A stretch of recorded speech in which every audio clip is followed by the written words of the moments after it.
What up, everybody? Good morning. Welcome to Crypto and Coffee. I am the Data Lord, and you're watching Crypto and Coffee here on Essentialized TV. And good morning, everyone. Good morning. Good morning. Unless you live somewhere else, and then not good morning. Good something else. Good morning, DCTV fams. I see you. I see you. So let's get into it, shall we? Let's look at the marketos. I think that's how you say it in Spanish. If not, I'm going to call it that. Here we go. Bitcoin down 3% for the week, but pretty much holding stock at 24-hour. Same with pretty much everything else. Very few things have gone up or down or had significant movement. That's okay. Cardano got punched in the kidneys at 18%. That's okay because they copy and paste other people's work. We have Dogecoin at negative 9%, which your boy as a major Doge holder's feeling that. But we're holding long. We're holding for a ridiculous pump. So whenever you see bleed outs like this, think about scooping. I don't know. Looking at Polygon, I think that one's going to be a good scoop too. 17.5% down. Honestly, in the long run, these are juicy numbers. We have Litecoin down 13.8%. Again, this is a fake out in my opinion, so I'm still scooping.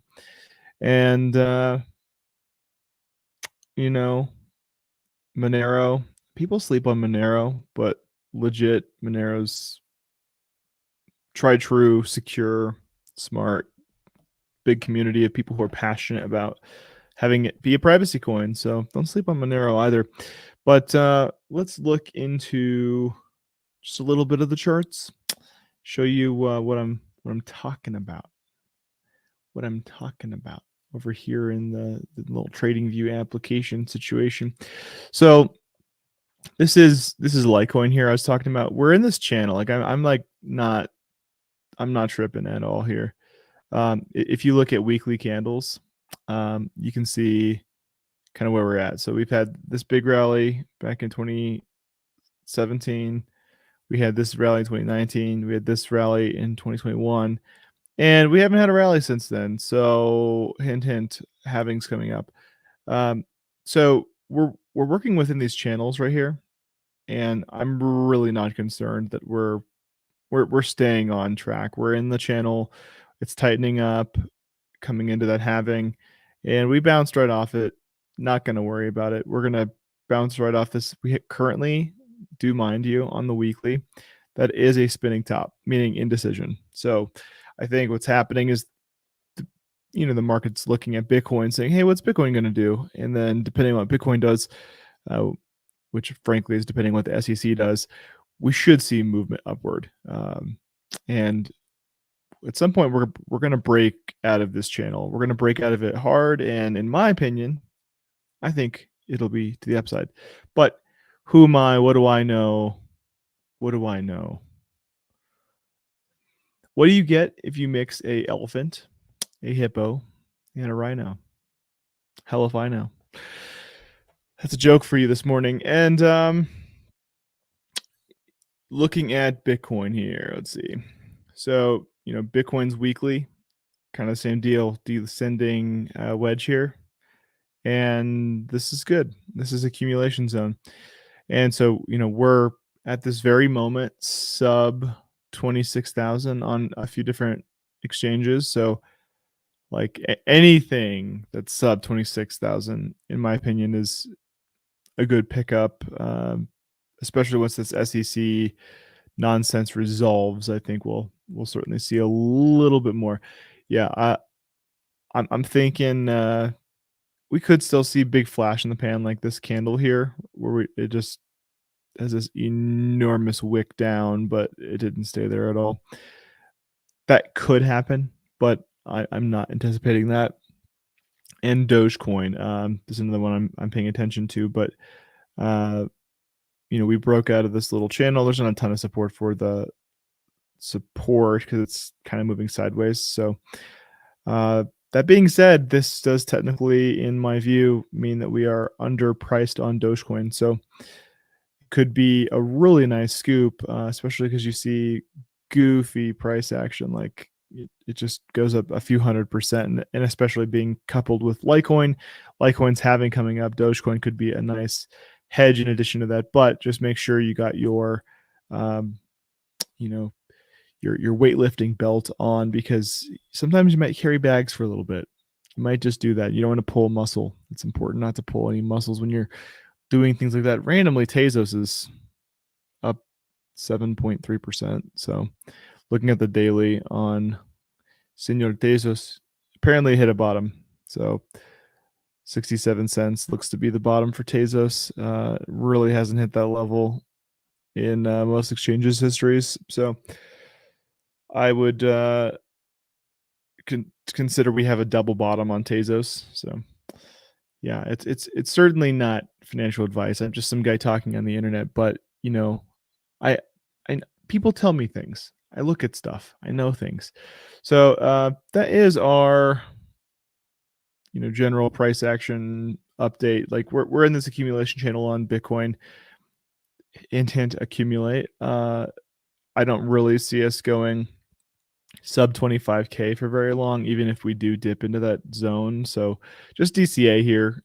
Don't sell your house and buy crypto all in one lump sum. Do a little bit of a ladder buy. Also, don't sell your house. Probably shouldn't just sell your house for Bitcoin. You could though, and I think if you're patient, it'll pay out. But it's kind of crazy. Don't do that. So let's get into our stories for the day. And none after I say what's up to everybody. Indo, good morning, DZTV fans. I see you, brother. Just Bossy. What's up, girl? Good morning to you. Happy hump day. Hump, hump, hump, hump, hump, hump, hump it up. Hump it up. Good morning, Boston. I see you, brother.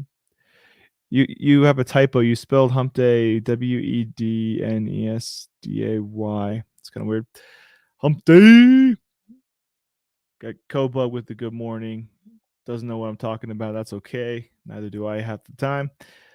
A little dip won't hurt. No, it won't, baby. Just dip it in. Just the dip.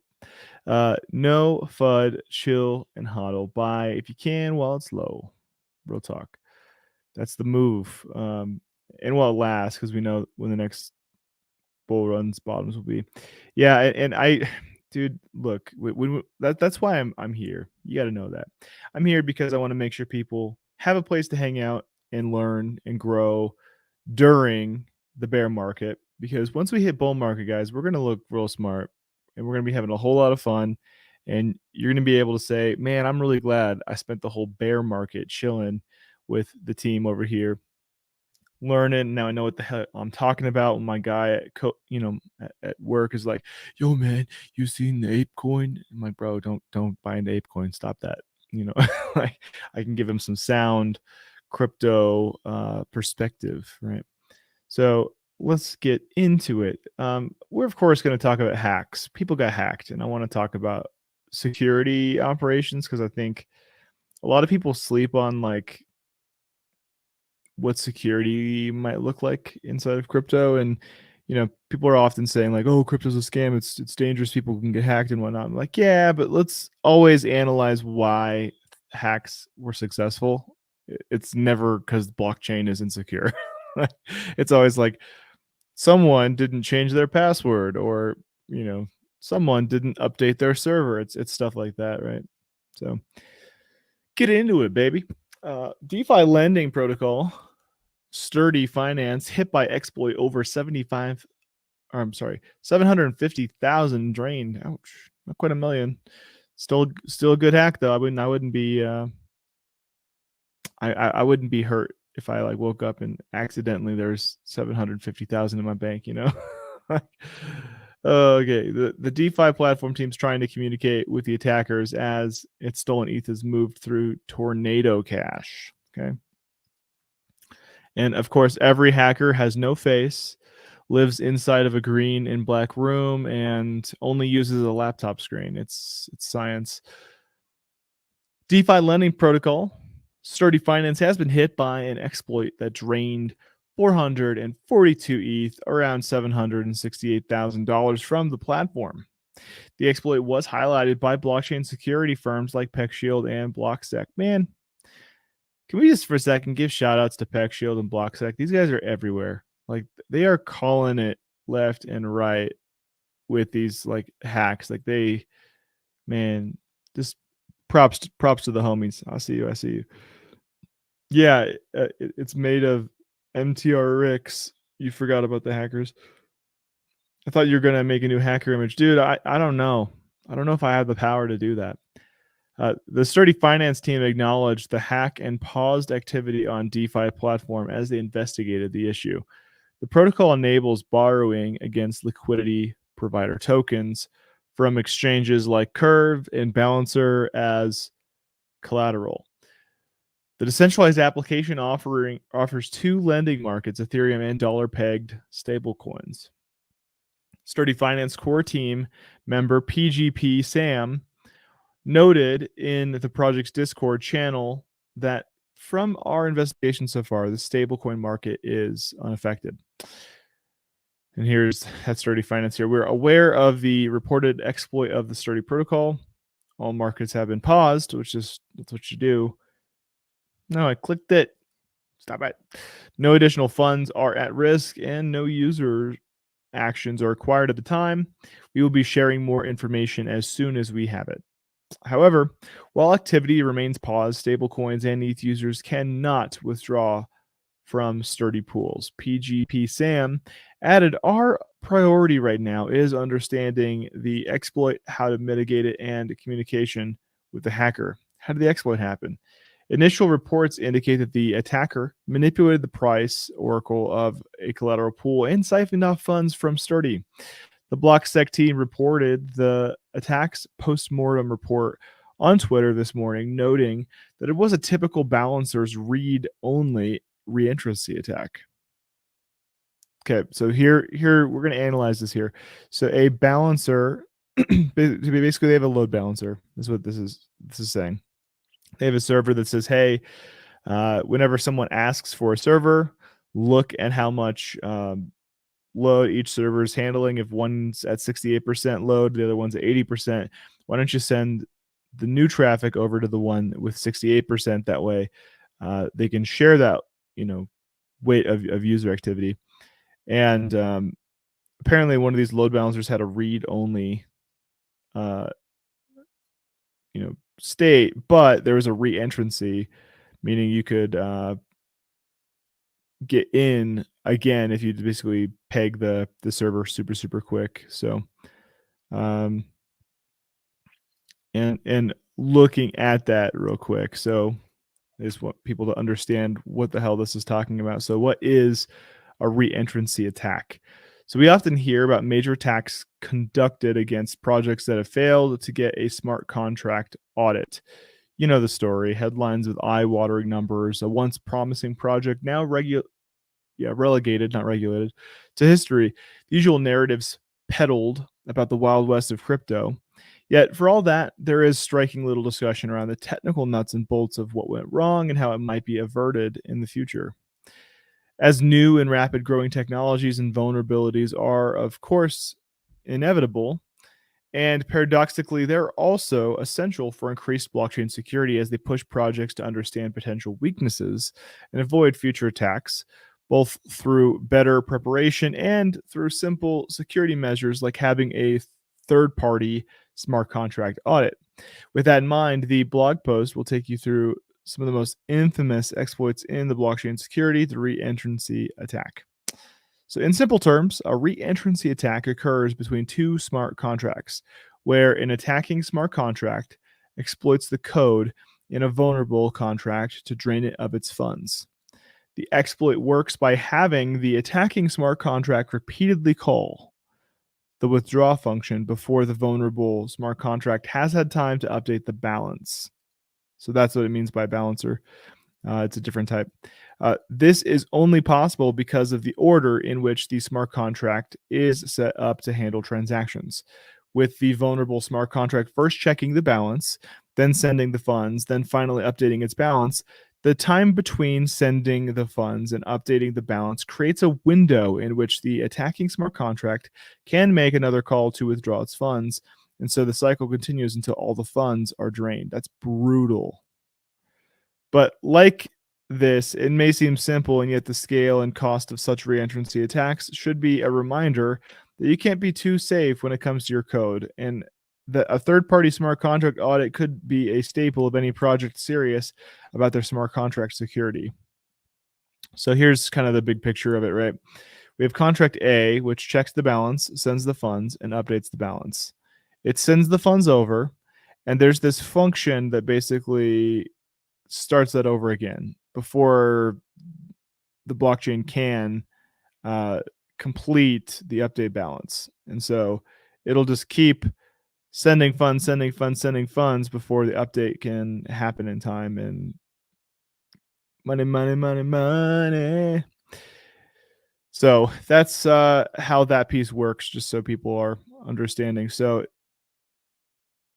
this, I'd like to know what they mean by balancer. Do they mean like the balance on a ledger, or do they mean like a load balancer? That's what I don't know.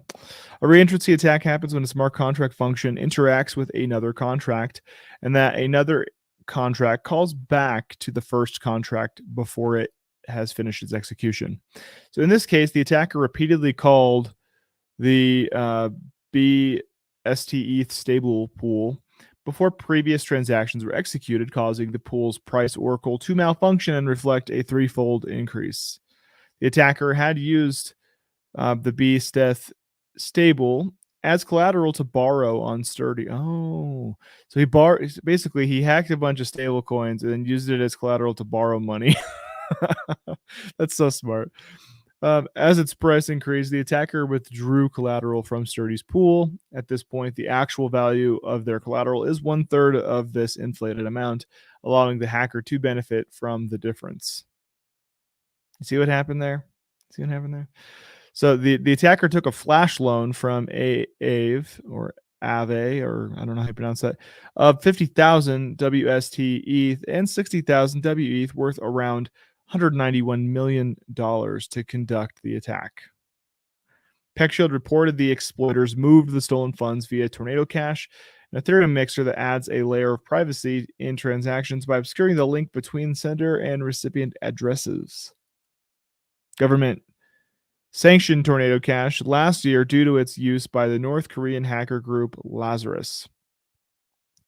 So, what you think about that? That's it sounds complex, but that's a really common attack. Really common. And you can avoid that from happening if you just have like a little bit of sophistication in your smart contracts, just to check that something was actually completed before it allows it to try again. So, wow, imagine that.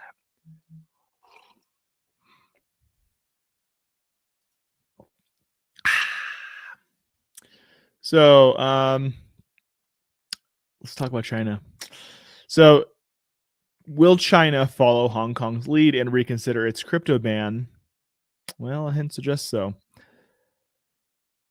China in recent years has taken a firm stance against cryptocurrencies, imposing stringent regulations and bans to mitigate potential risks and associated with the decentralized nature of these digital assets. However, the tides may be turning as Hong Kong, a prominent financial hub, undergoes regulatory developments that suggest a more permissive attitude towards cryptocurrencies. Simultaneously, mainland China continues to forge ahead with technological advancements, particularly in the realm of blockchain and digital payment systems. These concurrent developments raise the question: is China on the verge of lifting its crypto ban and embracing the transformative potential of digital currencies? A notable shift in cryptocurrency landscape can be observed in Hong Kong, where recent regulatory developments have paved the way for for retail investors to participate in trading of cryptocurrencies such as Bitcoin and Ethereum. To facilitate the shift, Hong Kong's authorities have introduced a new regulatory regime mandating licensing for cryptocurrencies. And doesn't China love a good addition to bureaucracy. Just make another regime for that. Yeah. I mean, the U.S. is no better. I hereby offer an invitation to welcome all global virtual asset trading operators, including Coinbase, to come to Hong Kong for application of official trading platforms and further development plans. Please feel free to approach me, and I'm happy to provide any assistance. And I hope you see the big play here. China can see the U.S. is not being very wise with regulations on crypto, and China sees that as a way for China to siphon off, money and opportunities from the U.S. So, I mean, in the global stage, China's trying to surpass the United States for global dominance, and that's a good way to do it. So, in a move that signifies the bustling financial district's commitment to embrace the crypto industry, Legislative Council member Johnny, I I always forget how to pronounce this name here. Like the last name, I'm gonna be the ADHD guy who looks this up. Say I won't. How to pronounce name NG. I'm gonna find out because I want to respect people with this lovely name. Apparently, it is a Cantonese transliteration of a Chinese surname. Wu. Interesting. So apparently, it's pronounced Ang. I know. So like ANG Ang. So now you know. Johnny Ang has extended invitations to various crypto exchanges. It's not Wu, it's Ang. It's like that phonetically is what I'm saying. I don't know. My sources could be wrong. If anyone knows Chinese, you let me know if that's right or wrong. Johnny Ang has extended invitations to various crypto exchanges, including Coinbase, encouraging them to apply. That's funny. Rang. Is the R like really soft there? And good morning to you, girl. Woo. It's not woo. I was very wrong in my source. Encouraging them to apply and register within the region. Furthermore, Hong Kong's Monetary Authority, or HKMA, is making significant strides in developing a comprehensive regulatory framework specifically for stablecoins, which are cryptocurrencies pegged to traditional financial assets. This initiative is particularly noteworthy considering Hong Kong's historical divergence from the mainland's approach to cryptocurrency trading, which has remained illegal, which is wild to me. Oh, you were saying how to say ing, like the word ring without the R, but I was off too. Yeah, we're gonna handle this right now. I know this is off topic, but I care. I care, okay? So if I go to the YouTubes and I type in how to pronounce NG,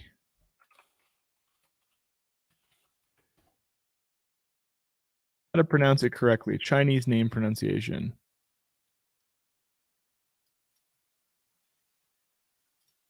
Ready? We're gonna do this as a team here. We're gonna do this as a team, and everyone's gonna know, and we're all gonna be smarter because of it. You're gonna be smart. Let's do it.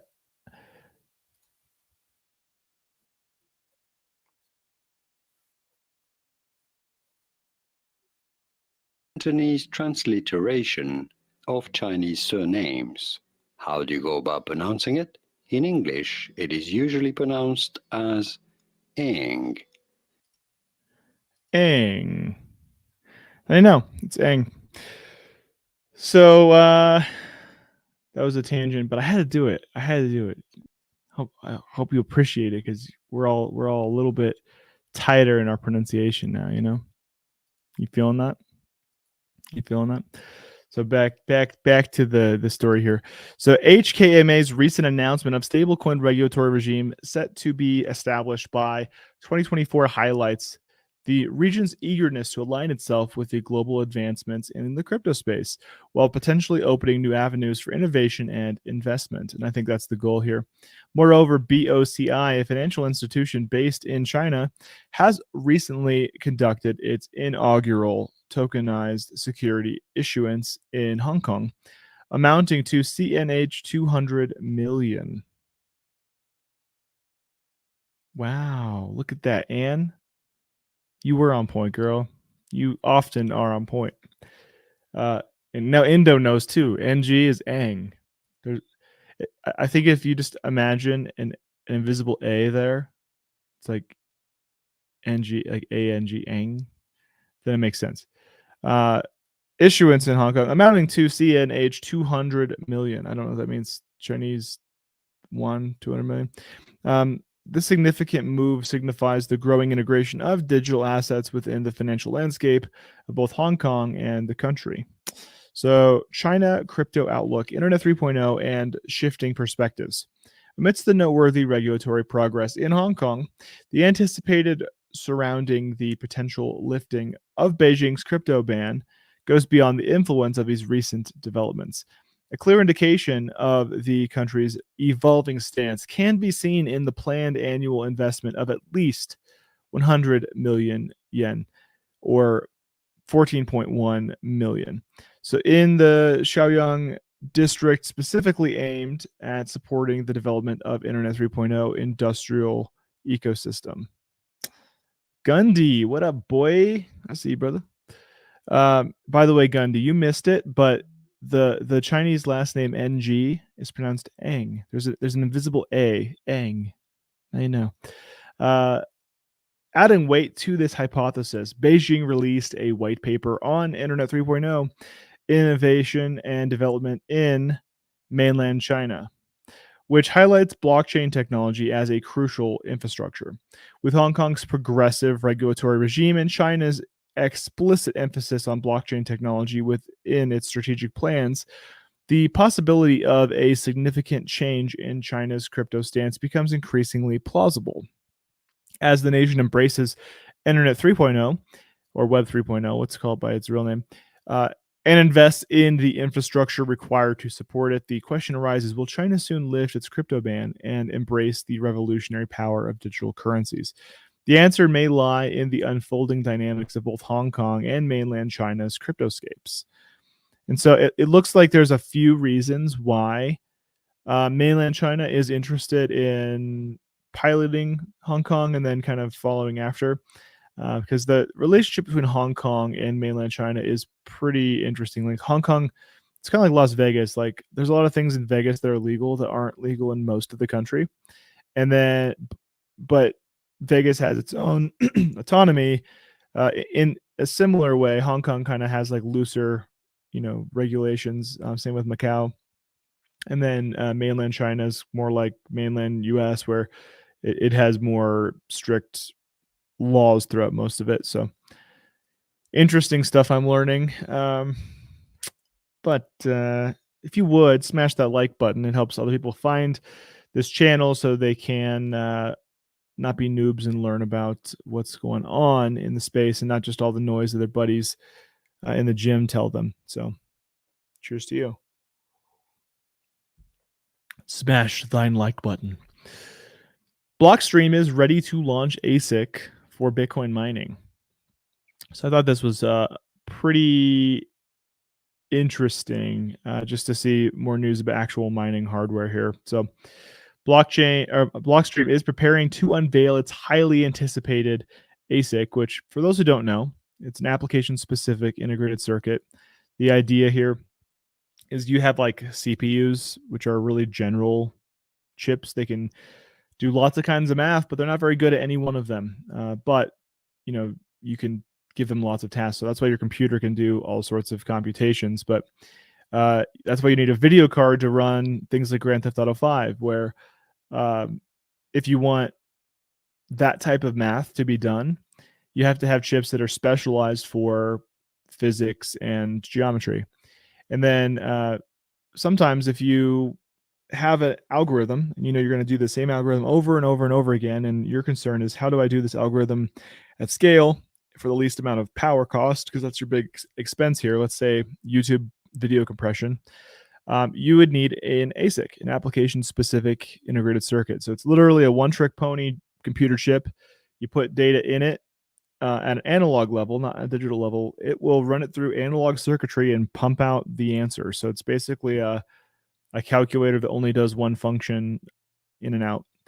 But for crypto mining, that's exactly it. Bitcoin's on SHA-256, so you want the SHA-256 algorithm on a chip, and so that way you punch a number in analog, it runs it through the chip and dumps out the analog output, and then that's converted to digital and handled by a little network chip. So just so people are privy to what the hell an ASIC is, that's the answer. It's a really, really, really, really efficient computer chip that can only do one thing. So the unveiling of this state-of-art mining facility marks the culmination of years of engineering work by the company. Blockstream CEO and co-founder Adam Back made this announcement during the company's first media briefing on Tuesday. So Blockstream and its new Bitcoin mining hardware. Blockstream made a significant move in 2021 when it acquired Spondoolies, an Israeli manufacturer of mining hardware. As part of the acquisition, Blockstream brought in the Spondoolies team to strengthen its mining division. The latter is led by Chris Cook, while Asaf Gilboa. These names are always helping me grow in my pronunciations. Former CEO of Spondoolies serves as executive vice president. In January 2023, Blockstream successfully raised $125 million in funding to expand its mining operations. With plans to further scale its mining operations, the company aims to raise additional capital. Originally, the new ASIC miner was scheduled for release in 2022. However, Adam Back expects the product to be available in the second half of 2024.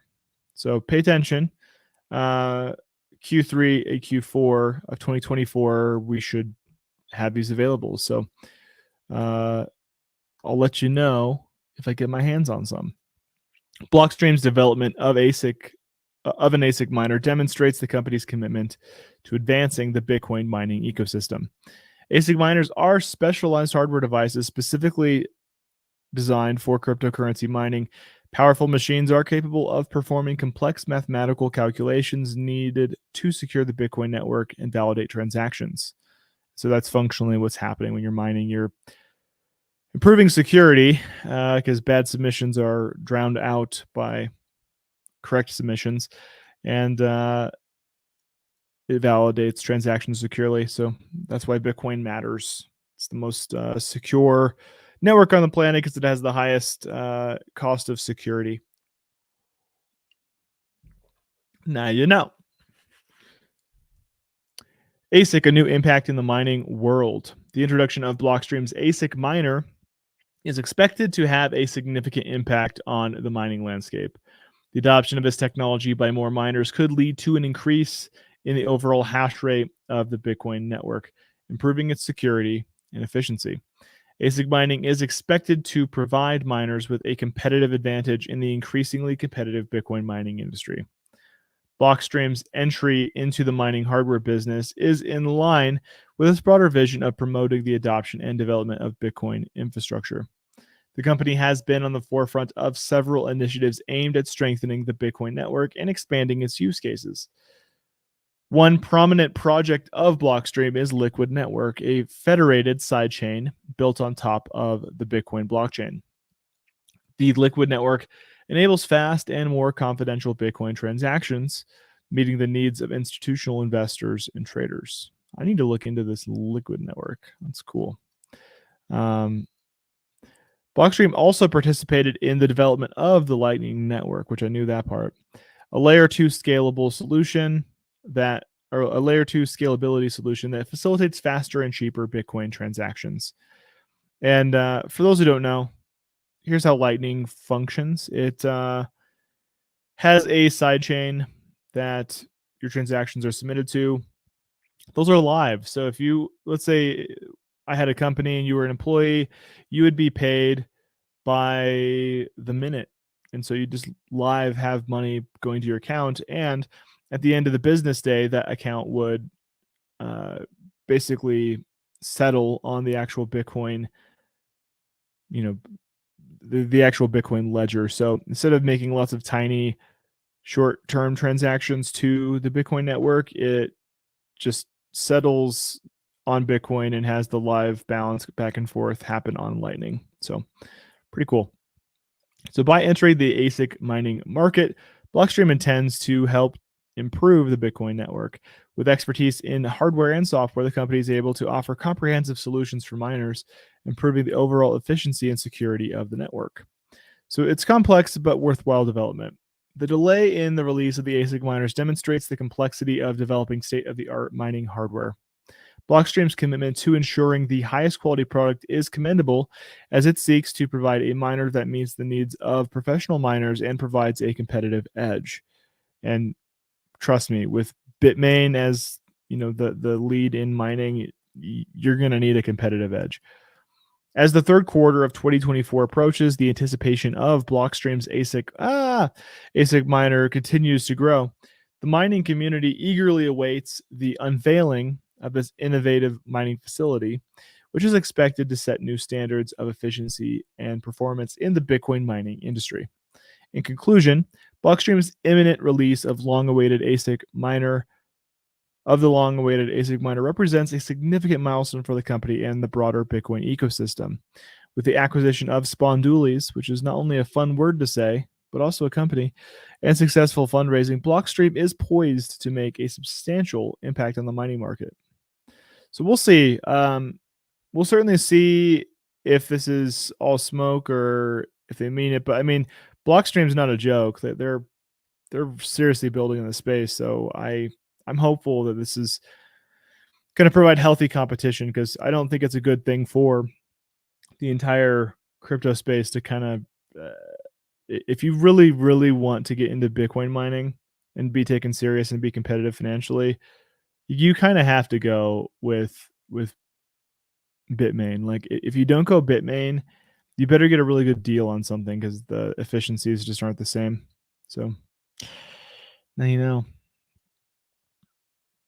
And let us know in the chat how everyone's feeling. I know it's middle of the week. We're in a bear market. Everyone's spirits are hopefully up because the weather's beautiful outside here in the United States and abroad. But who knows? Maybe you live in the Arctic and it's never summer. I don't know. Let us know. So let's get into our headline article for the day. The SEC finally answers Coinbase. Before I get into that, I want to show. I got this new. I got the Elgato Wave microphone boom, and I like it. I like this here because I can, it's all low profile. I was using, this little stand. Those are cool. I think for on location that'll be great. But here at my lovely little, studio, it's nice to have a little Elgato Wave situation. I know Peter Saddington uses something like that, and I like it. So wanted to flex on that. I can whip it. I can nay. I know. So let's read this here. I whipped it out. That's exactly right. The SEC finally answers Coinbase. So we have to watch these stories. I know you love hearing about the SEC and Gary Berry, Harry Gensler all the time, but at least today you learned how to pronounce that name NG. It's pronounced Eng. And you'll never forget it because we made a situation out of it. We made a fiasco. So let's read this here. The U.S. Security and Exchange Commission has formally responded to the Third Circuit request related to the ongoing dispute with Coinbase. My eye got blurry. Why? We're okay. The SEC's lengthy response reveals a continued reluctance to clarify its stance on the cryptocurrency regulation or commit to any definitive timeline for rulemaking despite the court's explicit orders. The SEC refutes Coinbase's demand for immediate action, labeling it an extraordinary request. Come on, man, that's not extraordinary. The commission argues that due to the vast scope of Coinbase's rulemaking petition, which was filed just months ago, and supplemented more recently, it has not yet determined an approach course of action. an appropriate course of action. This, according to the SEC, is an entirely reasonable stance considering the circumstances. So Paul Grewal, Coinbase chief financial officer, they ignored the clear statements of the chair. They confirmed they have no intent to issue new rules, and instead of conflate the evidence of the decision, those statements provide with an argument that the statements are themselves a decision. Yeah, okay. Interesting. Most significantly, the SEC is ignoring its chair explicit statements indicating a lack of intention to issue new rules.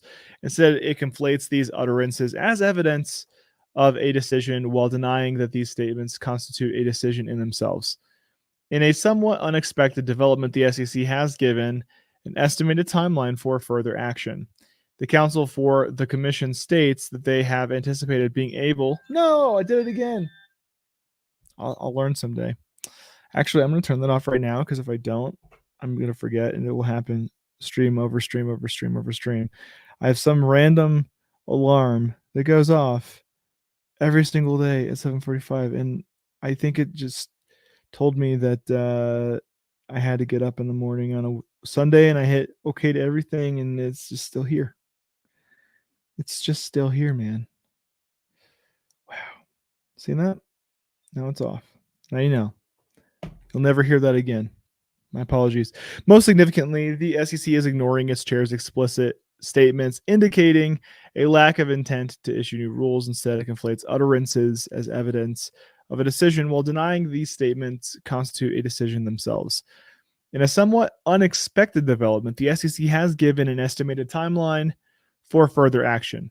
The counsel for the commission states that they anticipate being able to make a recommendation regarding Coinbase's rulemaking petition within the next 120 days. They have offered to provide the court with a status report by, oh my goodness, October 11th? October 11th? So the SEC is like, all right, crypto, look, Coinbase might hear from us by October 11th. That is not soon. That is not soon.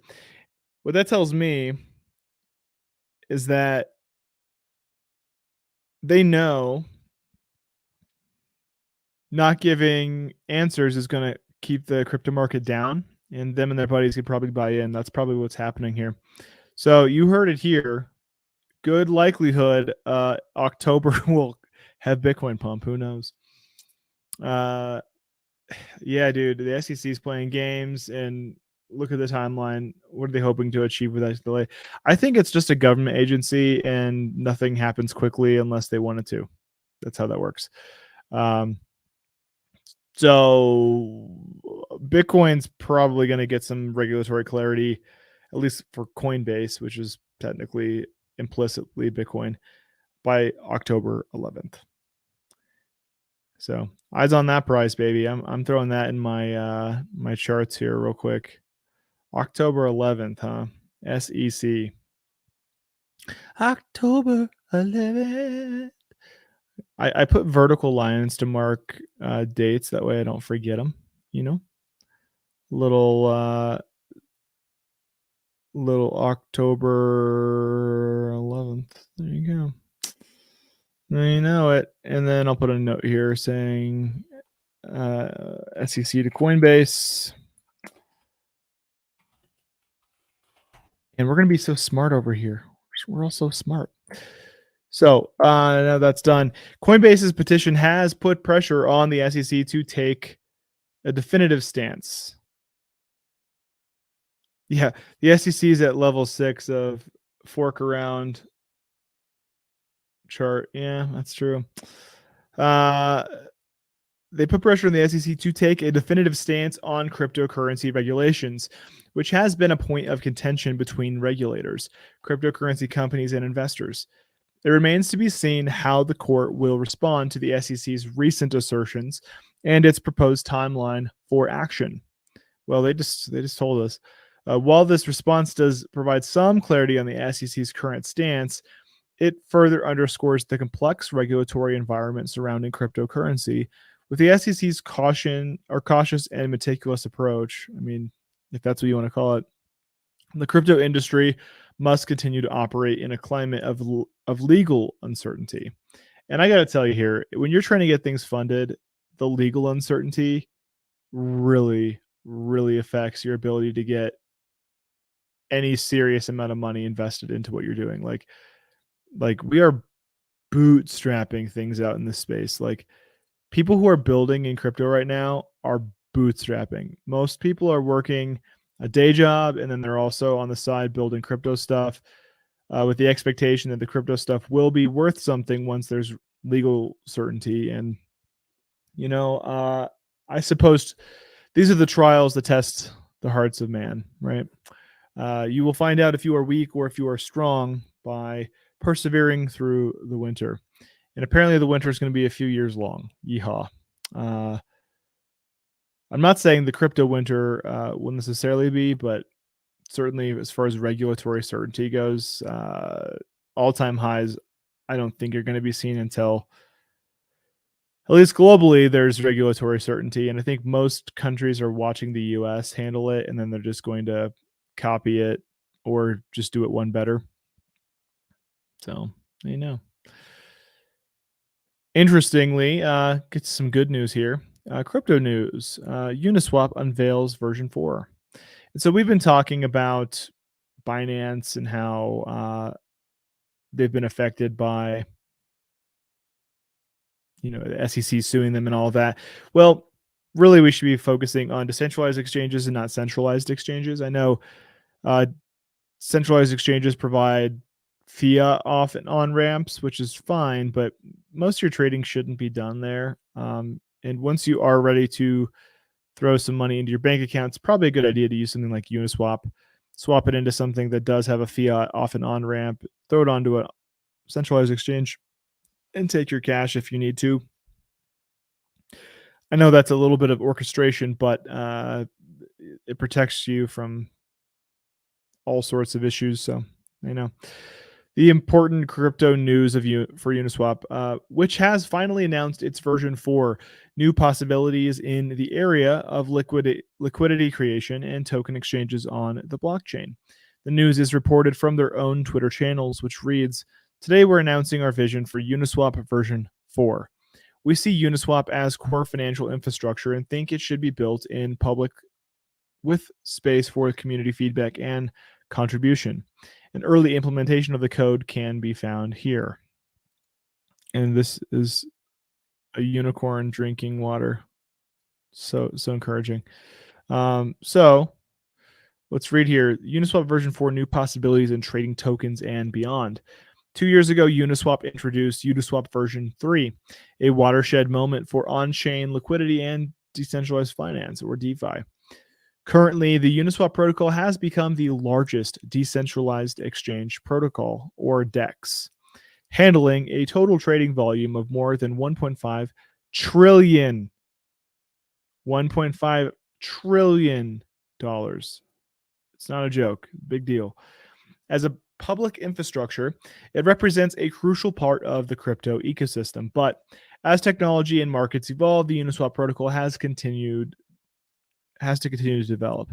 Therefore, Uniswap is presenting its vision for Uniswap version 4, which will open up new possibilities in the area of liquidity creation and token trading on blockchain. Uniswap currently has made the draft code available so that version 4 can be compiled publicly, with the goal of receiving open feedback and meaningful contributions from the community. However, the team anticipates that this process will take several months. Currently, it is possible to view the first open source version of the main and related repositories of Uniswap version 4 and read the draft technical white paper. So what will change with Uniswap version 4? As we know, coffee time. Pinky's SpongeBob. As we know, Uniswap version 3 has taken a powerful and sophisticated approach to providing liquidity, addressing an intricate trade-off area. However, new features come with higher costs and greater code complexity. For example, Version 3 introduced oracles, allowing developers to integrate on-chain price data in real time, but at the expense of additional costs for users making trades. Now, the vision for Uniswap version 4 is to allow anyone to make trade-off decisions through the introduction of hooks. Hooks are contracts that are executed at different points in the life cycle of a liquidity pool. Pools can make the same trade-offs as in version 3, or they can add completely new features. For example, version 4 will allow pools to support dynamic fees, add on-chain limit orders, or act as a time-weighted automated market maker. That's stupid cool. To distribute large orders over time. Along with customization, Uniswap version 4 architecture reduces cost and provides efficiency. It introduces a new singleton contract in which all pools reside within a single smart contract. Uniswap believes the combination of hook and singleton architecture creates an extremely powerful platform, enabling fast and secure customization of pools and efficient routing across many pools. So Uniswap version 4 brings fast and expressive innovation in automated market makers, or AMMs, within a powerful ecosystem. All the crypto news about the Uniswap version 4, hooks, custom pools, and more. So as anticipated, Uniswap version 4 is a new version of the Uniswap protocol that introduces the concept of hooks and custom pools. Each liquidity pool in Uniswap has a life cycle during which different operations take place. In Uniswap version 3, these life cycle stages are tightly coupled and executed in rigid sequence. With Uniswap version 4, we want to provide the ability for pool providers to introduce custom code that is executed at key points during the pool lifecycle. For example, actions can be executed before or after an exchange, or before or after a liquidity position has been changed. These hooks act as plugins that allow the interaction between pools, trades, fees, liquidity positions to be customized. This is hype, dude. Developers can use hooks to innovate beyond these simple provisions of liquidity and security of Uniswap protocol by creating custom AMMs, which AMMs stood for automated market makers. So by creating custom automated market makers, pools that integrate with Uniswap version 4 smart contracts. So finally, the team created example contract hooks to provide a baseline of understanding of the current framework. Thus, it is expected that developers will be able to think of new and interesting ways to create functionality that has not even been imagined until now. So this article is super good. And then this is that GitHub I was talking about, Uniswap version 4. And they have all of this, architecture. They have a white paper here you can read. If you're interested in getting that deep into the how and the why. So I will certainly read that through, so that colors our future conversations here. But our last article for the day, we talked about Coinbase. And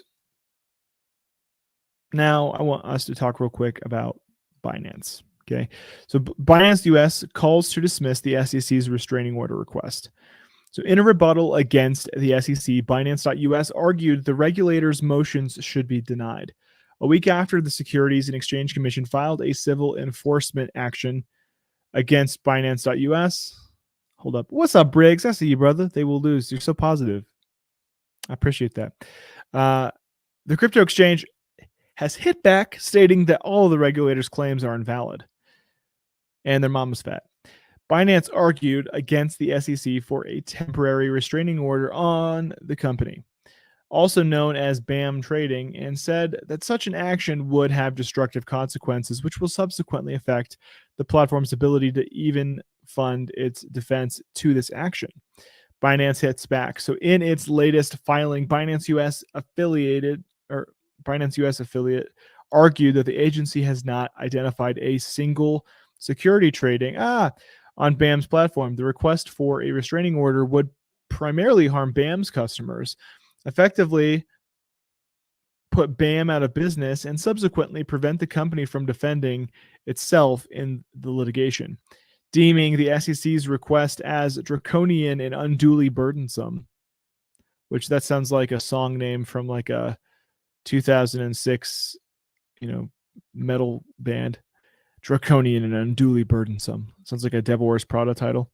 Binance.us said the move would hinder the ability to pay its employees, vendors, suppliers, and professionals in the ordinary course of business and to maintain its technology platform. The SEC suggests that it is a foregone conclusion that cryptocurrency is a security, but that is not the case.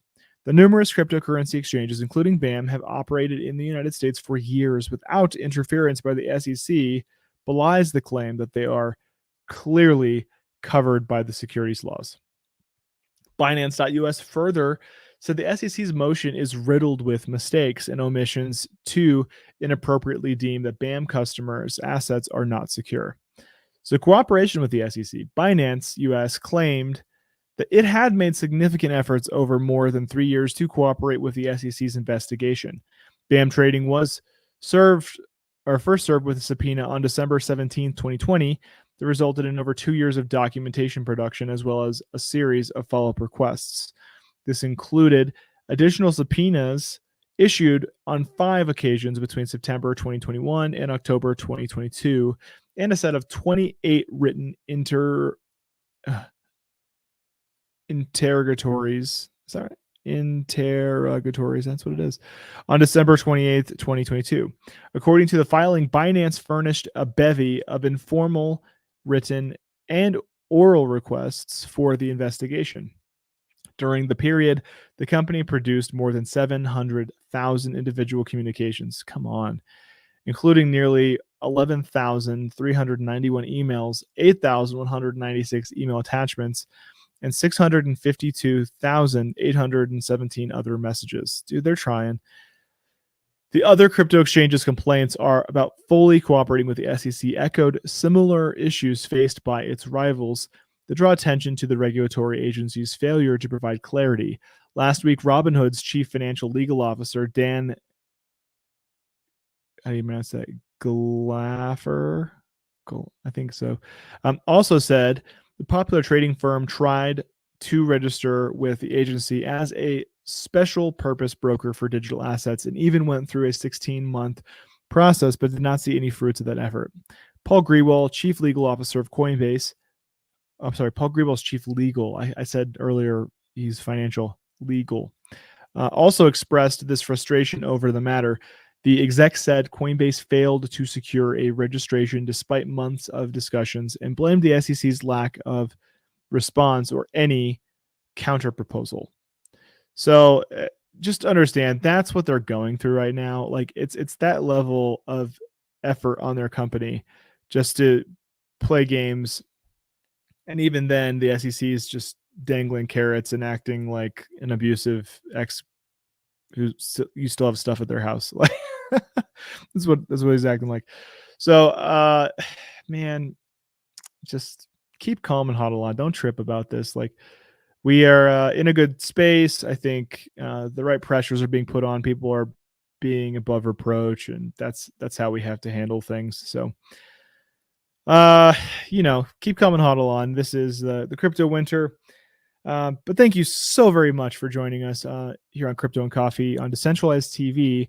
If you would, smash the like button, give a comment that helps us get found too. And we will be back on Friday. I want you to know there's a good possibility I'll be over in the voice chat in the Discord tomorrow morning. So if you want to jump in there, probably right around 9 Eastern, I'll be hanging out. And we can chitty chat if you want to. And until next time, let's dance. Let's do a little dance. What do you think? It's some shake therapy? That's what we want? That's what you want? That's what you want? Oh, yeah.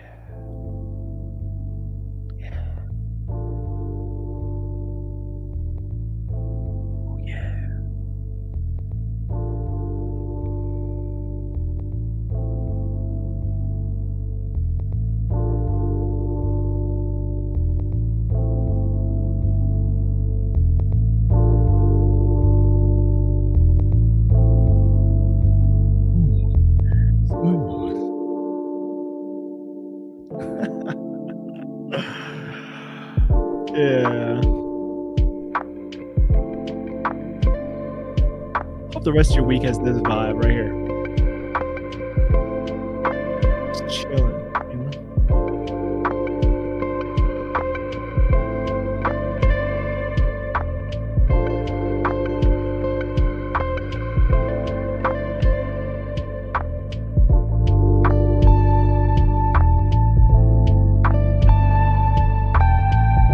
Come on, swim. Just swim on. Swim through the vibe.